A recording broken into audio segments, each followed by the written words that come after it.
Hey everyone, welcome to my channel. My name is Alyssa. In case you are new here, welcome and thank you so much for clicking on my video today. Today we have a very special first appearance of a character and it's kind of a big one. So in case you guys did not know, Natasha, aka Black Widow, was married at one point in time, and this was, way back. His name is Red Guardian, and he is first introduced in Marvel's The Avengers issue number 43. Had to get that right, which came out in 1963, y'all. So long ago. So this is actually a two-part story that I'm going to be talking about today. It kind of spills over into two issues. It's not only going to be the first appearance of the Red Guardian, but it'll also kind of give you a little bit of history as to what the heck went on. How was she married? And then he's never heard of again. You guys will find out in this video today. So, like my last video that I did, this is just gonna kind of be a chatty get ready with me style. I'm not really doing anything too exciting today. I might go out, we'll see what happens.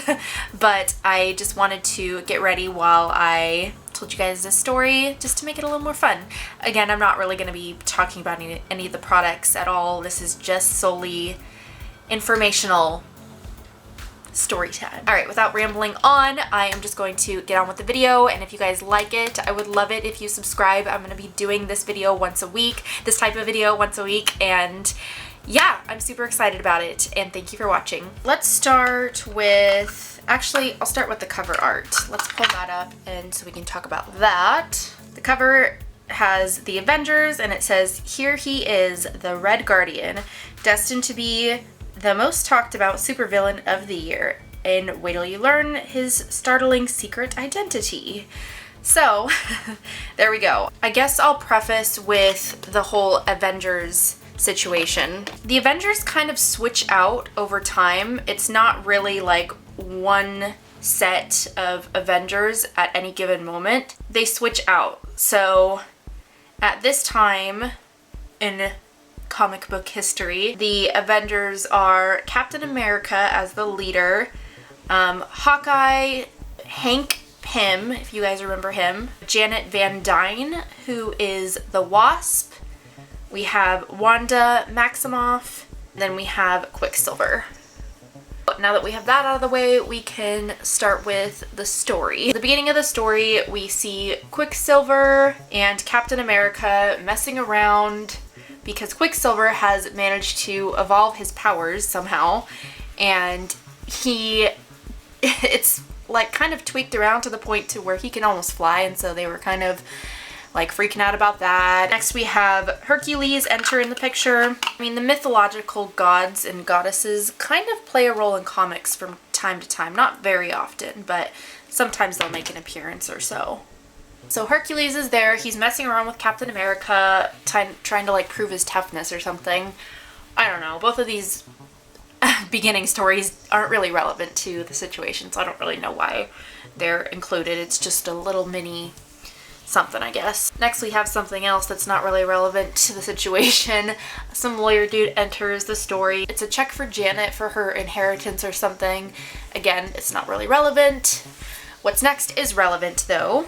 The issue before this one, Natasha, aka Black Widow, was captured, and Hawkeye is not really doing so good with this whole situation. If you guys didn't know, back in the old days of comics, Hawkeye and Natasha, they kind of had like a romantic situation going on.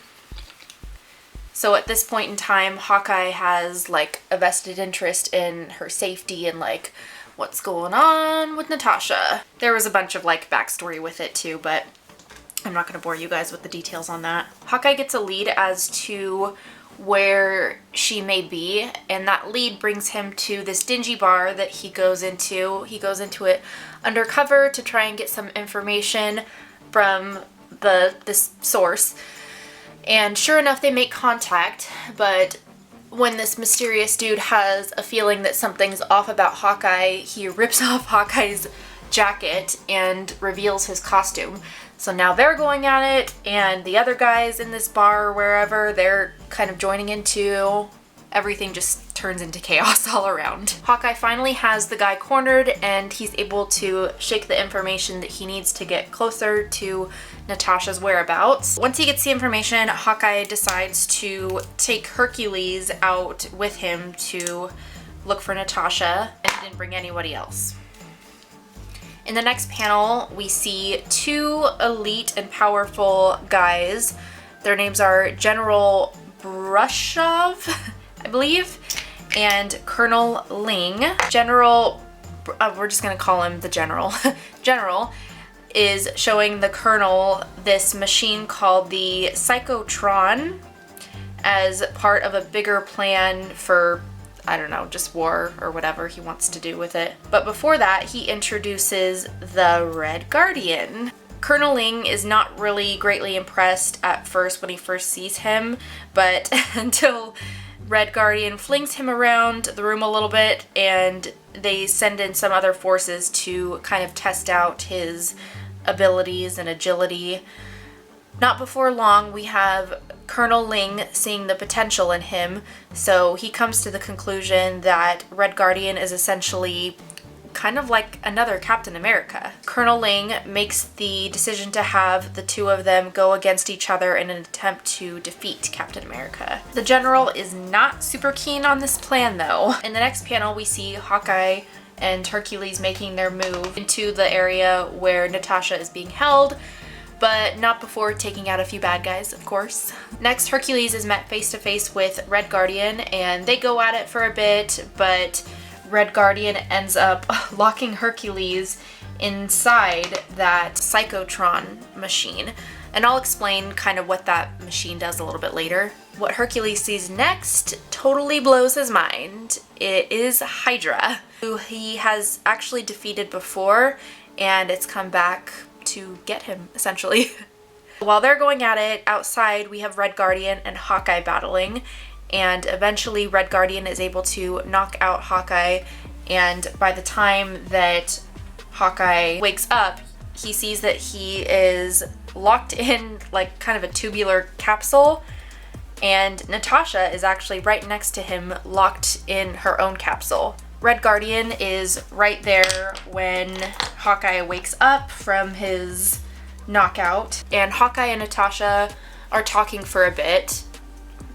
Natasha turns to the Red Guardian and realizes that it's her husband. Again, the backstory will come like a little bit later in the issue. Hawkeye hears this exchange and he's like, what the heck is going on? Not before long, we see the rest of the Avengers show up, and so Hawkeye didn't tell everyone where he was going, but they were actually able to track his location to find out where he was, and they just kind of followed him anyway.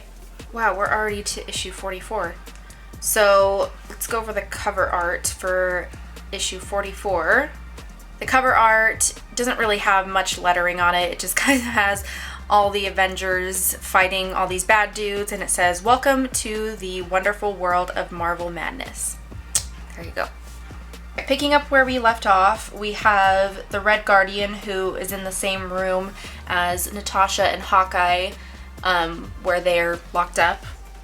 Suddenly, Colonel Ling and General Brushov enter, to which Natasha actually notices them and immediately is on kind of high alert because she knows both of them.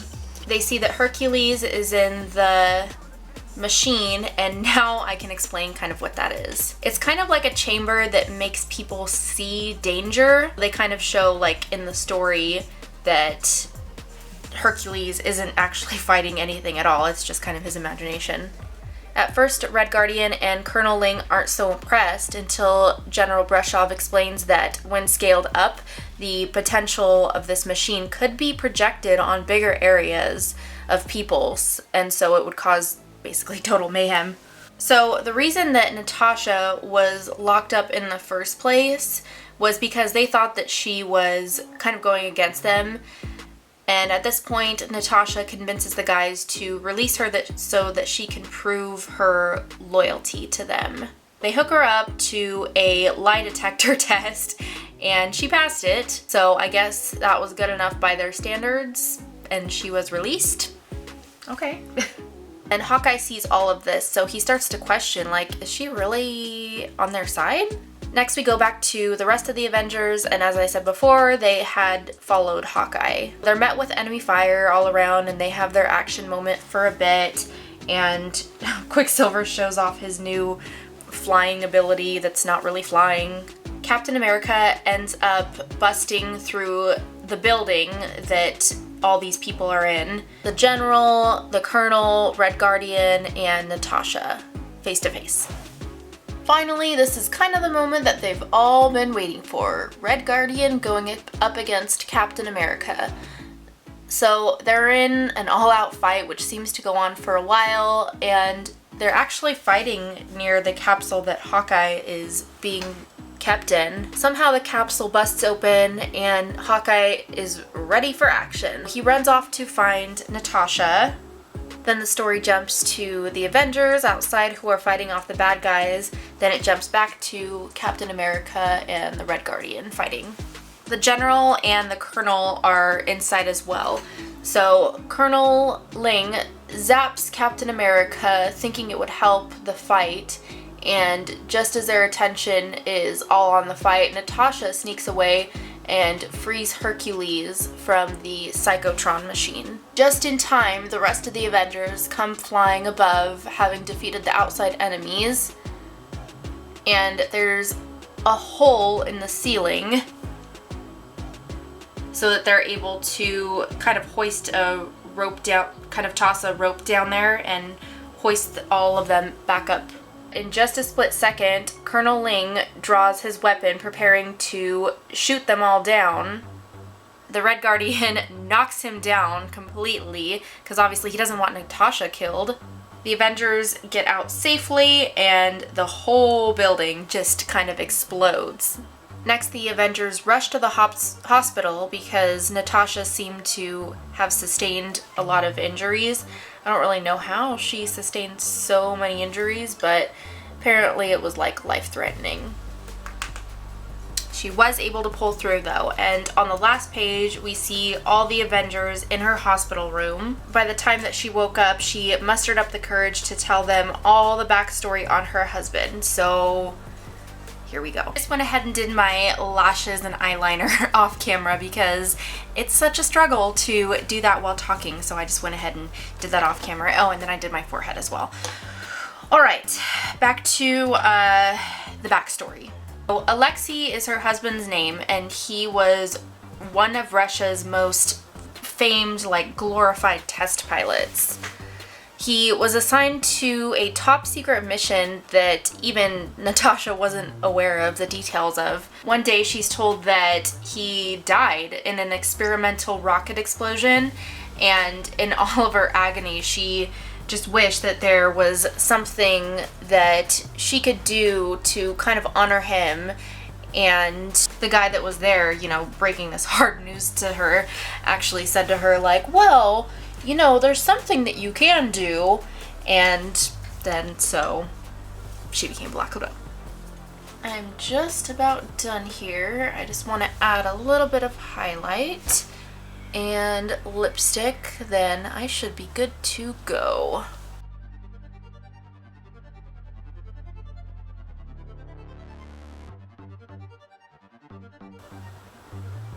What do we think? Looks good. So there we have it, you guys. That is the story of Natasha's husband, the Red Guardian. If you guys like this video, or if you see my last one, if you like this series, then please let me know in the comments down below, and please let me know by giving me a thumbs up, and let me know what other characters you guys are interested in learning about. For now, I'm just gonna kind of go on this film saga, so I'm gonna continue on with more of Natasha, but let me know what other superheroes that you guys want to know about. Thank you guys again for watching this video, and subscribe for more, and I will see you guys in my next one. Bye!